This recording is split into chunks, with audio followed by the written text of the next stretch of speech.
مولانا حسین علی صاحب رحمۃ اللہ علیہ جب دارالعلوم دیوبند سے پڑھ کے آئے تھے تو وہاں بچرا کے وڈیروں نے ریلوے اسٹیشن سے مولانا کا وہ شاندار استقبال کیا تھا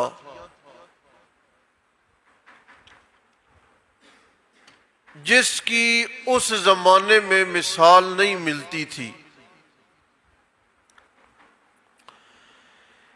لیکن جب مولانا نے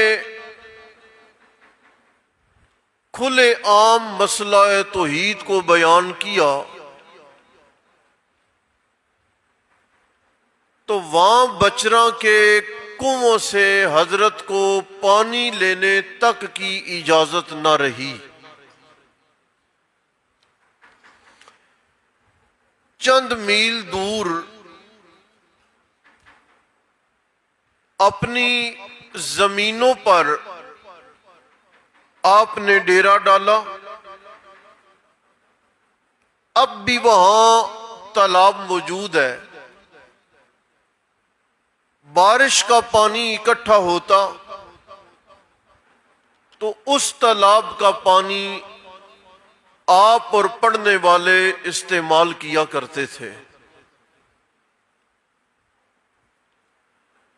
اگر کوئی بندہ دور دراز سے مولانا کا ذکر خیر سن کے آتا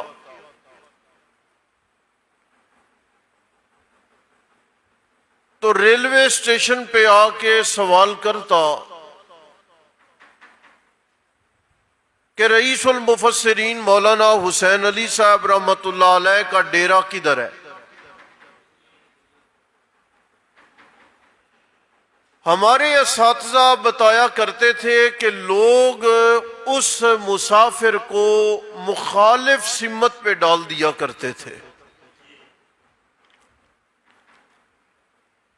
مشرق جانا ہے نا تو مغرب کی جانب رہنمائی کرتے، بیچارہ کئی کلومیٹر مغرب میں پہنچ کے جب پوچھتا تو لوگ کہتے ڈیرا ادھر تو نہیں ہے۔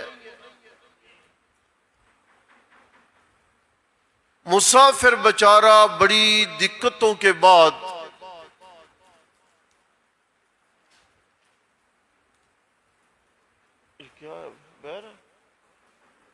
جی